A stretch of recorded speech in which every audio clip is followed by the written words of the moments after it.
기도하고 실무시 시작할게요. 네. 성부와 성자와 성령의 이름으로 아멘. 하늘에 계신 우리 아버지, 아버지의 이름이 거룩히 빛나시며 아버지의 나라가 오시며 아버지의 뜻이 하늘에서와 같이 땅에서도 이루어지소서. 오늘 저희에게 일용할 양식을 주시고 저희에게 잘못한 일을 저희가 용서하오니 저희 죄를 용서하시고 저희를 유혹에 빠지지 않게 하시고 악에서 구하소서. 아멘. 성부와 성자와 성령의 이름으로 아멘. 제가 요즘에 그 TV에서 계속 하고 있는 게 요한복음이거든요. 그래서 요한복음은 TV로 보시고 이제부터 뭘 하느냐 하면 로마서로 들어가도록 하겠습니다. 로마서 8장 18절부터 들어갈게요. 제목은 이래 돼 있어요. 고난과 희망과 영광이라는 말입니다. 사실 앞서부터도 성령께서 우리에게 주시는 생명이 육과 영에 따른 생명이 있고, 우리의 육신이라는 것이 이제 여러 가지 차원에서 육신이라는 관점을 바라볼 수 있겠지만, 새 속에 물든 육신을 주로는 바라봐요. 성경의 관점은. 물론 우리의 육신은, 지금 저도 감기가 걸렸고 그러면 저를 어떻게 해야 되겠습니까? 보살펴 줘야 되겠죠. 따뜻한 차를 먹고. 그래야지 하느님께서 나에게 부여하신 이 육신의 생명을 소중히 가꾸는 영혼의 활동을 하는 거예요. 그러니까 육신을 육신 그 자체로 쫓아가는 게 아니라 영혼의 활동을 더 왕성하게 하기 위해서 육신을 잘 보존하는 하느님의 뜻을 수행하는 일이 되는 거죠. 그런 차원이라면 육신을 보존해야 돼요. 그런데 이게 순서가 잘못되면 어떻게 되느냐? 육신이 원하는 것을 추구하면서 영혼의 욕구를 거기에다 맞춰가면 이게 순서가 엇갈리게 되는 거고, 육이 가는 방향은 뻔하거든요. 음식을 먹으면 어디로 가죠? 뒷간으로 가요. 육은 최종적으로는 죽음을 향해서 달려가고 있어요. 그래서 그 죽음을 향해서 가는 육신이 아직까지 살아있고 수명이 있는 동안은 보존해야 하는 게 맞지만, 그 육신에 영혼을 끼워 넣어서 같이 따라가면 육이 멸망할 때 영혼은 미친 듯한 괴로움을 겪게 됩니다. 감 잡히시죠? 네. 거꾸로 해야 돼요. 영혼이 추구하는 방향을 육신이 보완해서 돕도록 해야 됩니다. 그걸 사랑이라 하고 희생이라 하고 봉사라 하는 거죠. 왜냐하면 육신은 쉬기를 원하잖아요. 그런데 봉사나 희생이나 사랑은 우리 육신으로 하여금 일을 하도록 만들어요. 종용해요. 예를 들어서 오늘 이 자리도 마찬가지예요. 육신을 따라가면 쉬는 게 당연해요. 마음 닫고 내가 이 귀한 시간에 그까지 멀리 차를 타고 가든지 택시를 타고 가든지 지하철을 타고 가든지 그 고생 찌꺼리를 해야 되노? 라는 생각이 문득 들 수 있어요. 물론 그런지 안 그런지 모르지. 다들 중요한 사연이 있겠지만, 제가 말하는 것의 의미를 잘 아실 거예요. 그죠? 육을 영혼이 따라가기 시작할 때 육의 파멸에 의해서 영혼도 극도의 고통을 당합니다. 그래서 우리는 육신을 보존해야 되지만 육신에 들러붙어 있으면 큰일 나요.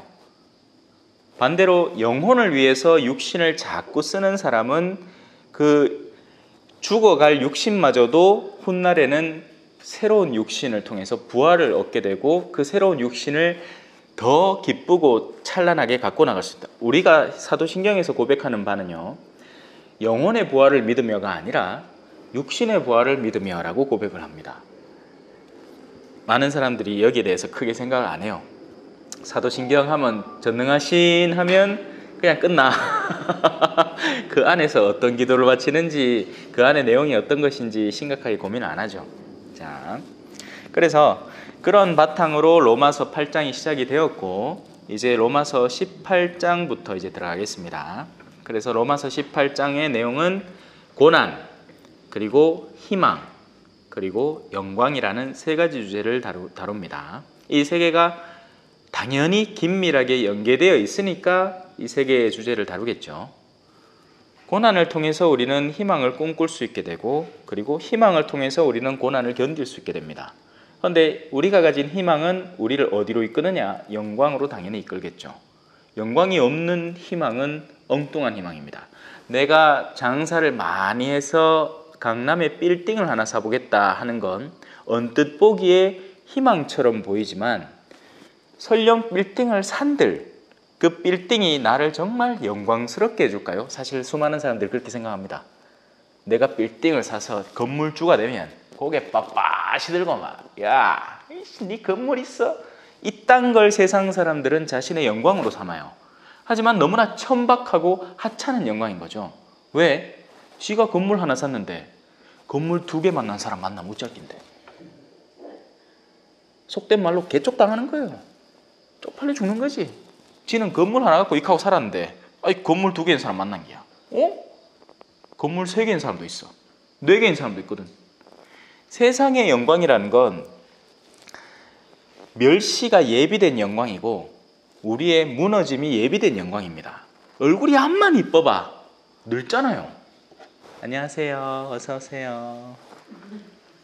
암만 이뻐봐야 무너질 걸 예비한 이쁨인 거죠. 지금의. 내가 암만 기술이 좋아봐야 나중에 손에 힘 떨어지고 덜덜 떨기 시작하면 그 기술 사라지는 겁니다.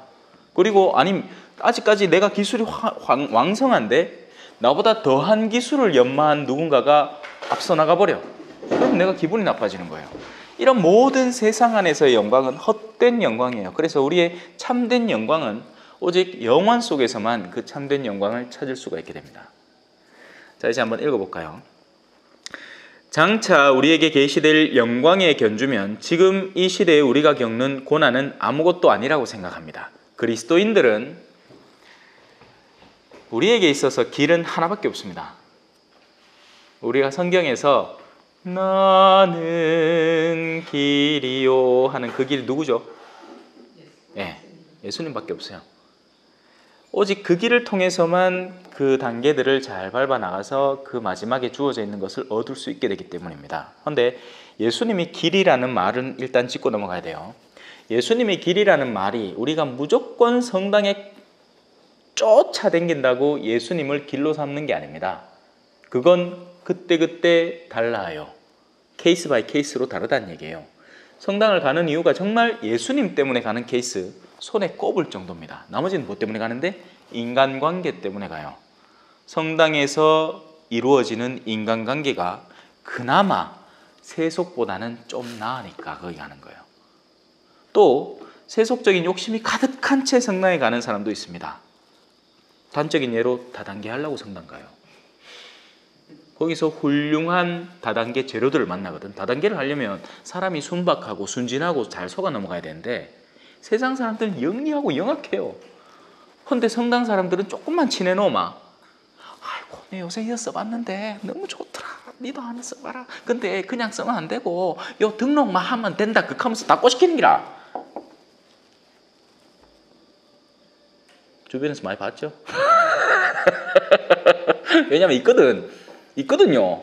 자, 그래서 예수님을 따른다라는 말은요, 그냥 예수님의 껍데기가 덮씌워진 어떤 것을 따르는 게 아니에요. 그걸 껍데기를 벗겨내면 그 안에 온갖 세속적인 욕구가 가득한 무언가를 따르는 게 아닙니다. 예수님을 따른다는 것은 예수 그리스도가 가신 길, 예수님의 말씀과 행적을 그대로 답습해 나간다는 것이고, 그것은 바로 고난이라는 거예요.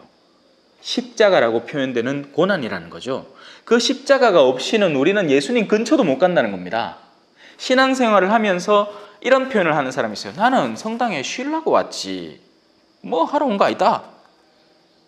크나큰 착각이에요. 자, 처음에 예수님은 사람들을 끌어들일 때 사탕을 줍니다. 왜냐하면 사탕의 향을 맡고 사람들이 다가와야 되기 때문이죠. 복음의 내용을 읽어보면 그 순서가 처음에는 예수님이 한껏 당신의 메시아적인 위력을 사람들이 원하는 방식으로 드러내요. 그 방식들은 치유, 기적, 이적과 같은 현상들이었죠. 하지만 그 뒤가 되면 이제 진국이다 싶으면 당신들의 실제 제자들에게는 사실 아있나? 내 있잖아.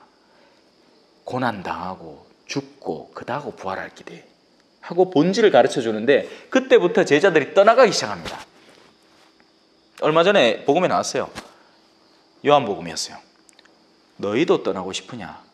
실컷 나는 살이요 나는 빵이다. 너희는 그걸 먹어야 된다. 내가 줄 빵은 내 살이다. 나는 사람들에게 순환당하고 이겨지고 밀가루처럼 그렇게 되어서 너희들에게 입에 들어가게 될 거다. 그러면 너희도 그와 같은 삶을 걸어 나가게 될 거다. 도저히 이 말은 너무 힘들고 못 알아듣겠구만. 어떻게 그런 말을 알아들을 수 있겠단 말이오.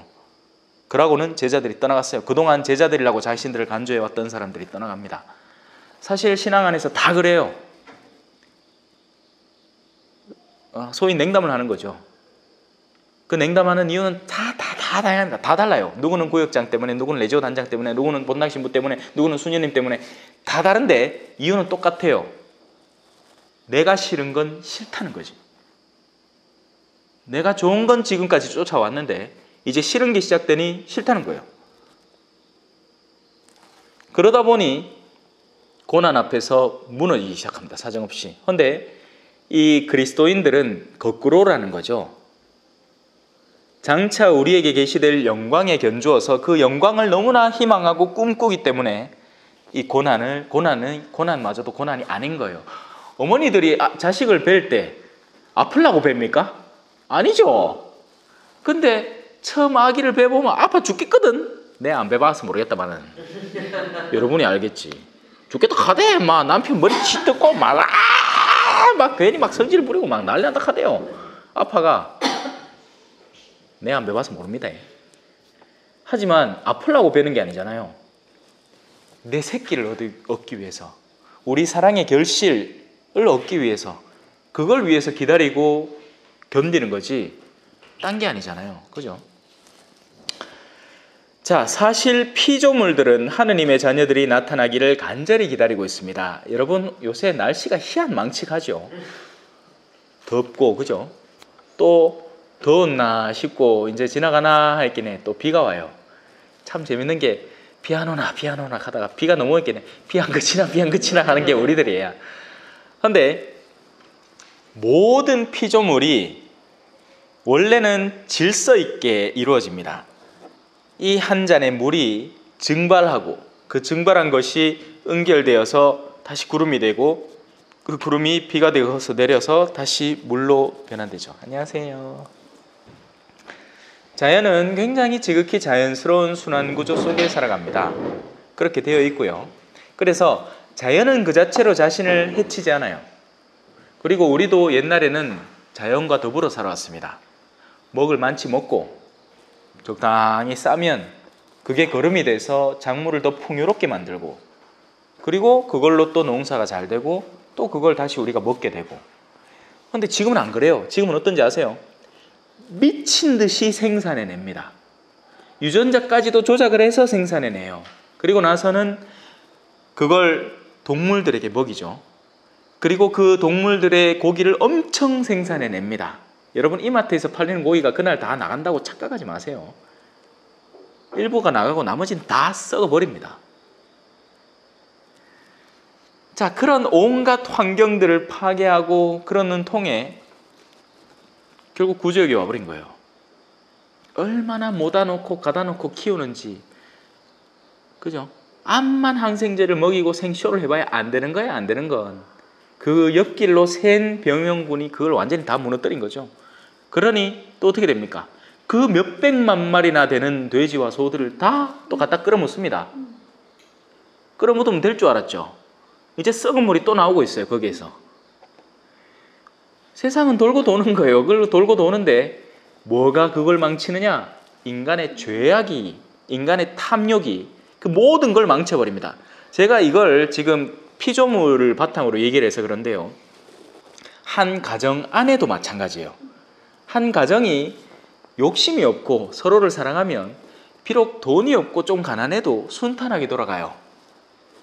누가 힘들면 다른 사람들이 응원을 해주고 도와주고 조력자가 되어줍니다. 그런데 돈이 한만 많으면 뭐합니까? 그 중에 한 명이 마음이 삐뚤어져 갖고 딴 여자를 탐내기 시작하면 마누라 마음도 잃고 그 둘이 미친 듯이 싸우는 통에 자식들도 마음이 뿔뿔이 다 흩어집니다. 제 말이 틀렸습니까? 맞죠? 그래서 그런 가정 안에서도 하느님의 자녀가 나타나야 되는 거예요. 하느님의 자녀는 뭐 하는 사람일까요? 하느님의 자녀는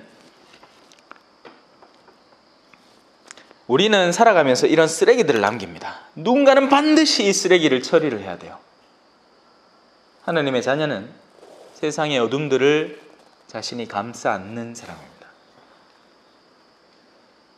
그 어둠은요, 물론 물질적인 어둠도 당연히 감싸 안죠. 하느님의 자녀들이 길 가다가 진짜 저것만큼은 내가 치워야 되겠다 하면 치웁니다. 세상의 자녀들은 집가이면 털끝 하나 건드리지 않습니다. 하느님의 자녀들이 자기 집안 청소하고 그래도 복도 앞에 나와갖고 좀에 더 쓸어줍니다. 동네 깨끗해지라고. 하느님의 자녀들이 고난을 감내할 줄 알고 타인을 위해서 희생할 줄 아는 이들이에요. 역으로 얘기도 마찬가지죠. 그들이 하느님의 자녀입니다. 그런데 적지 않은 신앙인들은 자기들을 하느님의 자녀라고 간주는 해. 왜? 세례받았고 미사 안 빠지니까. 하지만 그건 당연히 해야 하는 일이지 그걸로 상 받을 이유가 하나도 없습니다, 여러분.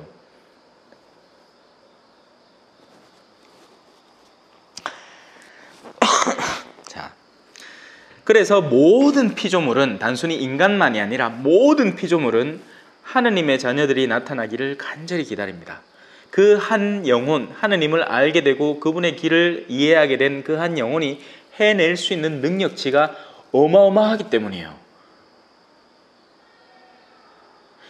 여기 지금 우리 몇 명이죠? 하나, 둘, 셋, 넷, 다, 일곱, 8명이 모여있잖아요. 8명이 한껏 여기를 어지르고 가더라도 한 명의 하느님의 자녀가 마음먹고 치우면 다 치울 수 있어요. 물론 쓰레기를 치우고 말고의 문제가 아니죠. 제 말은 우리 삶 안에서 빚어지는 온갖 어두움들 말이에요. 하느님의 자녀가 아닌 사람들은 자기 남편한테도 실망하고 그 남편에 대한 부정적인 감각을 주변에 온통 퍼뜨리고 다닙니다. 남편 쌍놈, 남편 쌍시은, 남편 10원짜리 막. 그런데 하느님의 자녀들은 그런 자매를 앉혀놓고 그 얘기를 들어줍니다. 그래 힘들지. 내한테 다 쏟아나. 그러고 딴 데 가서 생각하지 마라. 근데 우리는 하느님의 자녀는커녕 우리가 이제 그렇게 쏟아놓는 사람들이 될 거지. 자, 이제 다시 돌아옵시다. 피조물이 허무의 지배 아래 든 것은 자의가 아니라 그렇게 하신 분의 뜻이었습니다. 그러나 그것은 희망을 간직하고 있습니다. 여러분, 하느님이 인간을 만들면서 인간이 죄 지을 줄 알았게요? 몰랐게요? 알았습니다. 알았어요. 네. 왜냐하면 인간을 완벽하게 만들지 않으셨거든요. 인간을 만들 때 애시당초 완벽을 선물하셨더라면 그는 절대로 죄짓지 않고 자신의 자유의지를 오직 선으로만 향해서 썼을 거예요. 하지만 인간에게는 불완전함이라는 것을 주셨습니다. 그러면 그 불완전함이 그 안에 있는 하느님의 선물, 자유의지를 가지고 유혹에 빠지고 죄에 젖어들 거라는 것은 당연한 일이겠죠.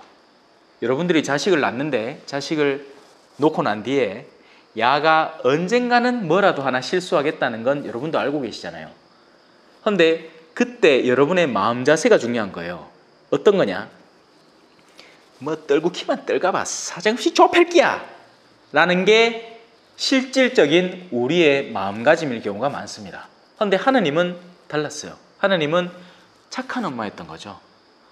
자가 실수하마 내가 도와주면 안 되나, 이런 마음이었던 겁니다. 인간이 죄를 지을 걸 알고 계셨기 때문에 하느님은 구원자를 선물할 계획도 태초부터 갖고 계셨던 거예요. 그러니 자, 여기서부터 결론이 대충 나옵니다. 뭐냐 하면 죄를 안 짓는 게 중요한 게 아니라 죄를 안 지으려고 바둥바둥 나는 막 오늘부터 3시간 동안 성체조배하고 막 편의점사 미친 듯이 나가고 막 할기라 하면 그 가다가 한 군데 깨끗하게 쓰러져 봅니다. 그러면 더 처참해져요. 더 비참해지고. 죄를 안 짓는 게 중요한 게 아니라 죄를 지어도 내가 하느님께 나아갈 수 있는 통로가 있다는 것을 믿고 신뢰하고 그것을 누리는 게 중요한 겁니다. 그게 참 중요한 신학적 주제인데 죄를 안 짓는 게 중요한 게 아니라 죄를 짓더라도 구원자의 손을 잡고 나를 빛으로 이끌어가는 게 중요한 거예요. 그 죄가 어떤 죄든지, 그 죄가 낙태든 내가 재혼을 했건 내가 정말 교회 안에서 치욕스러운 어떤 일을 당하고 했건 그 자체가 하느님께 다가가는 걸 방해하지 않습니다. 하느님은 그걸 알고 구원자를 주셨고 그 구원자를 통해서 모든 이가 길가에서 만나는 선한 이들이 악한 이들 다 데리고 온나 하신 분이에요. 기억나시죠? 뭐 하느님이 처음에 초대받은 일은 마땅치 않으니까 니 나가고 예쁜 아들만 불러놔. 이 가만 말이 안 되는 거지. 하나님은 다 불러들였어요. 다. 하나도 남김없이. 다만 한 개만 요구했던 거죠. 그건 혼인예복이라 부르는 것이고 믿음이라고 표현되는 겁니다. 믿기만 하면 됐어요. 근데 그 믿음 자체가 없는 거예요. 이게 참 재밌는 부분인데요. 신앙인들에게 오히려 그 믿음을 더 찾아볼 수가 없는 겁니다. 오히려 믿지 않는 이들은 단 한 번도 복음이 전해진 적이 없기 때문에 믿을 기회가 없었던 거지. 근데 신앙인들이 누가 그 사람들에게 복음을 전해야 되겠습니까? 믿는 이들이잖아요. 근데 우리는 믿지 않기 때문에 우리끼리 성당 안에서 행사한다고 바쁘지 그들에게 복음을 전하러 가본 적이 없는 거예요. 안 된다고만 생각한 거지.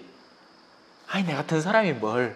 아이고, 내가 아직 모자란데. 그럼 언제 다 되려고? 맨날 한 소리 그거예요. 아이고, 나 아직 멀었습니다.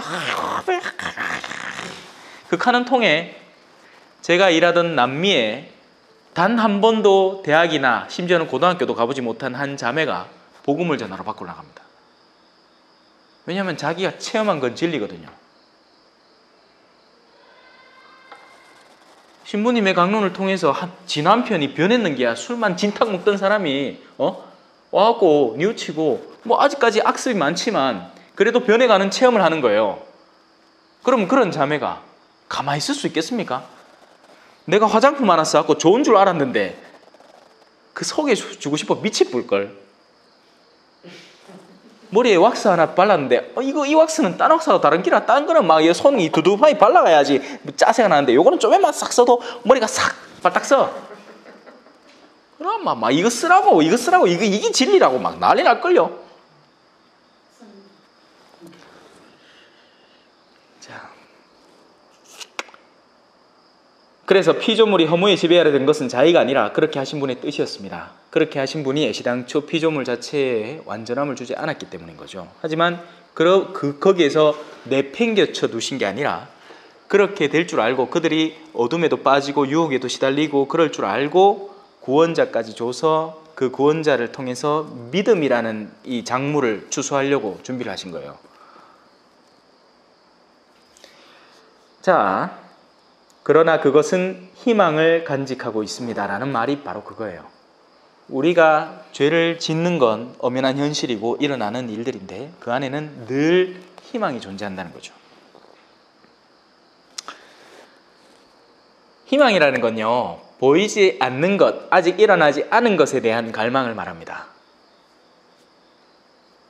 희망은 이미 보는 것을 희망하지 않아요. 그래서 보이는 걸 희망하는 사람은 어리석은 사람이에요. 나는 스티브 잡스 같은 부자가 되겠다. 어리석은 사람입니다. 그래, 부자가 되면 웃짤긴데 되게 좋을 것 같죠.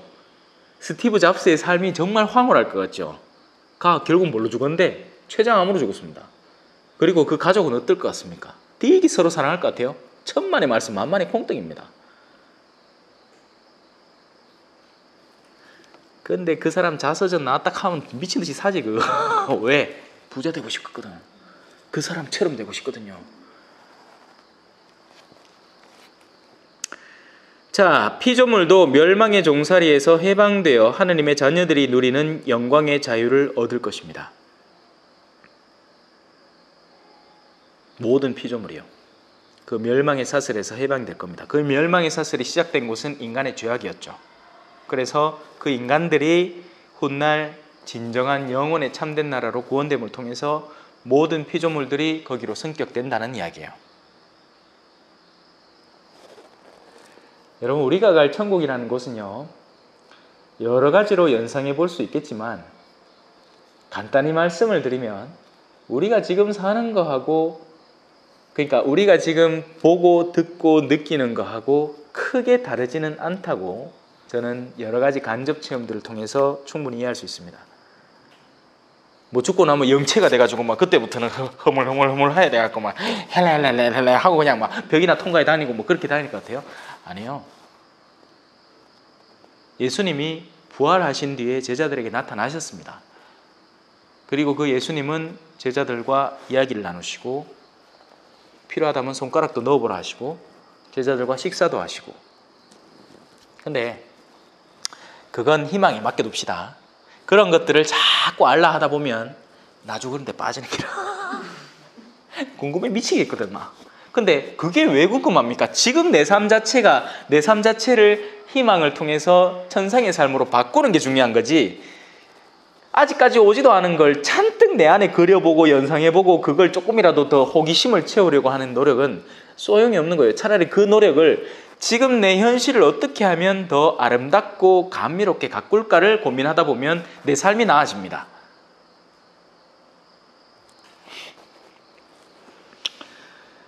자, 우리는 모든 피조물이 지금까지 다 함께 탄식하며 진통을 겪고 있음을 알고 있습니다. 왜요? 죄악 때문이죠. 죄라는 것은, 사랑이라는 것도 우리의 자유의지의 최종적인 결산입니다. 산물이라고 표현할 수 있죠. 죄도 자유의지가 그릇돼 있을 때 드러나게 되는 결과물입니다. 안녕하세요. 어서 오세요. 네. 그래서 둘의 결과물은 완전히 다르지만 출처는 여기 들어있는 거예요. 여기. 하느님의 모상을 받은 우리 인간 안에 들어있는 겁니다. 그래서 여러분은 오늘 하루를 정말 아름답게 갖고 나갈 수도 있는가 하면 똑같은 하루를 지옥같이 만들어 놓을 수도 있어요. 그건 여러분이 하기에 달린 거예요. 마음대로 선택하시면 됩니다. 자, 근데 그러려면 배워야 돼요. 사랑을 하려면 배워야 됩니다. 그냥 되진 않아요. 여러분이 대학교를 가고 싶으면 지금부터 초등학교 공부부터 충실하게 다져서 나중에는 대학 수준에 가서 이르러서 대학교를 들어가서 거기를 만끽할 수 있게 되는 거지, 덜렁 대학교만 들어간다고 해서 초등학생이 뻥 쪄가지고 이거 뭐 어떻게 하는 거지? 실제로 그런 아이 있었잖아. 송유구이라고. 엄청 천재라 갖고 어린 시절에 대학교를 들어가 봤어요. 물론 학적으로는 준비되어 있었지만 딴 게 전혀 준비되어 있지 않았던 거죠. 그죠? 대학생활이라는 게 어디 뭐 공부만 하면 됩니까? 아니잖아요. 캠퍼스에 낭만도 있고 물론 저도 그런 건 없었습니다. 신학교 가니까 시커먼 아들만 모여갖고 그래도 재밌었어요. 우리는. 캠퍼스에 낭만은 없었지만 막 설레고 막 그런 거 있잖아요. 막 가슴 두근거리고 막 가가 날 기다리고 있을까? 시계탑 앞에 기다리고 있을까? 이런 거, 그런 건 없었어요. 자, 그러나 피조물만이 아니라 성령을 첫 선물로 받은 우리 자신도 하느님의 자녀가 되기를, 우리의 몸이 속량되기를 기다리며 우리도 속으로 탄식하고 있습니다. 그래서 이 지상의 삶 동안에는요, 물론 우리의 삶을 선량하게 가꿀 수 있고 그때그때마다의 소박한 기쁨, 저 오늘 떡 먹으면서 엄청 기뻤어요. 배가 고팠기 때문에 맛있더군요. 이게 삶의 기쁨이에요. 그런데 내가 늘 10만 원짜리 음식을 저녁마다 만찬을 즐기고 오는 사람이야. 근데 그 앞에다 떡 2개를 놔뒀어. 뭐야, 나 무시하는 거야. 뭐야? 이렇게 생각할걸요? 우리가 어떤 기준으로 삶을 바라보느냐에 따라서 많은 것들이 기쁨의 만찬이 될 수 있습니다. 우리의 이 소박한 만남이 정말 기쁨의 자리가 될 수 있어요. 그건 우리가 어떤 기준으로 우리의 만남을 바라보느냐에 달린 거죠. 만약에 정말 이제 돈 있는 사람들 막 재미있고 막 세속적인 막 속된 말들, 막 어느 남편 어디 바람 피웠는데 니 그 알았나 하는 그런 얘기만 잔뜩 듣고 싶은 사람에게는 지금 이 모임만큼 최악의 모임은 없을 거예요. 성경 얘기를 하고 회개하라고 막 마음에 육을 따라가지 마라 하고 막 하니까 미칠 것 같아. 막 지는 요것만 끝나고 나면 이제 자매들하고 수다 떨어야지. 이제 내 육적인 얘기 내 얼마나 오늘 많이 준비해 왔는데 막 음담 패설 막 이런 농담들 막 한 100개 준비해 왔거든. 막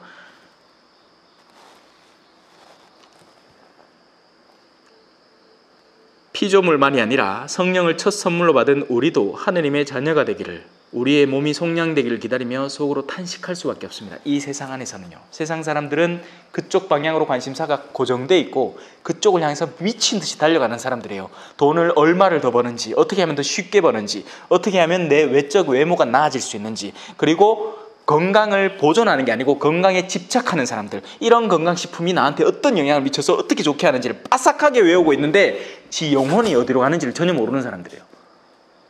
관심도 없고. 그러니 정신연령이, 영혼연령이 맨날 3살 수준에 이르는 게야. 이거 내 사탕이야, 내 거야. 근데 덩치만 컸지 이 건물 내 거야, 네 소송 건데 이거 하고 싸우고 있는 게야.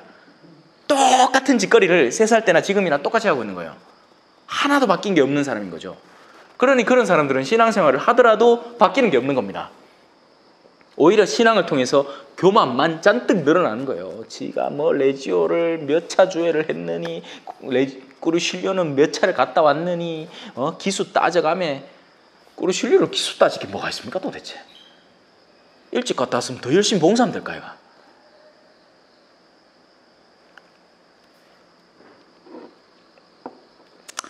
자, 30분을 오늘 한다고 했기 때문에 약속을 지키겠습니다. 뭐 신앙적인 질문이나 이런 거는 없죠.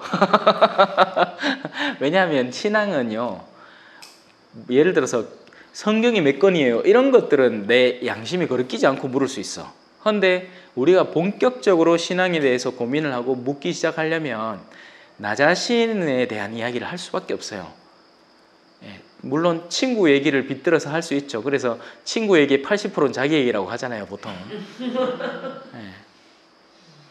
그래서 신앙에 본질적으로 들어가면 내가 연계가 안 될 수가 없기 때문에 제가 이런 강좌를 돌아다니면서 해보고 질문을 받을 기회가 생겨서 질문을 하시라 하면 하는 경우가 거의 없습니다. 진짜 용기 있고 정말 절박해서 뭔가 묻지 않는 이상은 질문을 잘 안 해요. 근데 바로 이런 순간들이 진짜 여러분이 성장하는 순간이에요. 네. 그렇죠. 지금 당장 상처를 입었을 때는 일단 환부를 시키는 게 좋죠. 환부를 당장 치료하는 것보다는 일단 염증을 좀 완화시키고 그런 게 낫습니다. 이 영적으로도 마찬가지예요. 영혼이 닫혀있기 때문에 그 부분을 일부러 구태여 건드릴 필요가 없이, 사람은 누구나 관심받고 사랑받는 건 좋아해요. 그래서 지금 우리 봉사자님의 그 자매님의 열정이, 그를 향한 그나마 남아있는 애정이 그래도 그 사람의 마음을 조금이나마 변화시키고 있는 거고, 오면 또 한참 투덜댈 수도 있을 거예요. 그때 고치려고 하지 말고, 그런 게 힘들었구나, 아이고 그럴 수도 있겠네, 그래, 그리고 다른 방법을 한번 강구를 해보는 거죠. 그리고 정 안 되면 가정보금화국이라도 데리고 오는 거예요. 뭔가 궁금한 게 있고 뭔가를 해소할 게 있으면 내가 아는 신부님 있는데 그 신부님한테 같이 한번 가보자고 하고 문자 보내셔서, 신부님 언제 시간 되십니까? 그날은 제가 됩니다. 아니면 그날은 제가 다른 약속이 있으니까 다른 시간대 이렇게 옵션을 드릴 테니까 그날로 한번 약속을 맞춰보세요. 이든 저든 제가 도와드릴게요. 찾으면 해결점이 다 있고, 그리고 말씀하신 것처럼 교회 모든 구성원들이 완벽하진 않아요. 신부님도 수녀님도 100% 완벽하진 않기 때문에 어떤 모난 점이라든지 부족한 점이라든지, 예를 들어서 그날 하루 사목위원들하고 막 회의하면서 막 짜증이 막 이빨이 나 있는데 그때 누군가가 또 전화가 오면 그 나중에 얘기합시다 하고 끊어버리면 그런 게 또 엄청난 상처가 그에게는 될 수 있지만, 그런 것까지 가늠하기가 힘든 상황인 건 분명히 있어요. 그런, 만약에 정말 인격적으로 완성되어 있다면 그 일은 그 일인 거고, 그렇게 또 다가오는 이는 또 정성껏 어떤 일이십니까 할 여력이 남아있겠지만 이게 완전할 수는 없는 거죠. 그런 불완전함은 다른 이의 선함이 감싸주면 됩니다. 그래서 교회는 언제나 부족함을 채우도록 만들어져 있어요. 그 바운더리 안에서. 그래서 우리가 정말 사랑을 갖고 한 영혼을 구하려고 작정을 하고 달려들면 누구든지 도와줄 수 있게 됩니다. 그래서 언제든지 달려갈게. 그럴라고 이래 다 하잖아. 그럴라고 여러분들이 이 미용인의, 그러니까 당연히 저마다의 본당이 있지만 또 우리 교구 안에서의 어떤 역할을 이렇게 맡으면서 필요한 또 봉사활동도 또 때가 되면 하실 거고, 근데 그런 가운데 분명히 누군가는 이끌어줄 사람, 품 안아줄 사람이 필요하니까 이렇게 한 명 세워놓은 거예요. 여기다가 담당 신부로. 그러니까 써먹으면 돼요. 저는 신부로 얼마든지 써먹어도 됩니다. 고해성사라든지 뭐 영적 면담이라든지, 제가 인터넷으로 갑자기 누군가가 질문을 던져오거나 아니면 뜬금없이 제가 전혀 모르는 사람이 갑자기 전화를 해오면 일단은 조금은 이제 그걸 바로 받아주진 않아요. 왜냐하면 면담은 직접 만나야 되거든요. 근데 여러분들은 제가 아니까 신부님 저 미용인의 누구누구입니다 하고 뭐 궁금하신 게 있으면 물어보시든지 뭐 그렇게 하면 돼요. 아시겠죠? 저는 이만 마무리하고 갈게요. 성부와 성자와 성령의 이름으로. 영광이 성부와 성자와 성령께 처음과 같이 이제와 항상 영원히.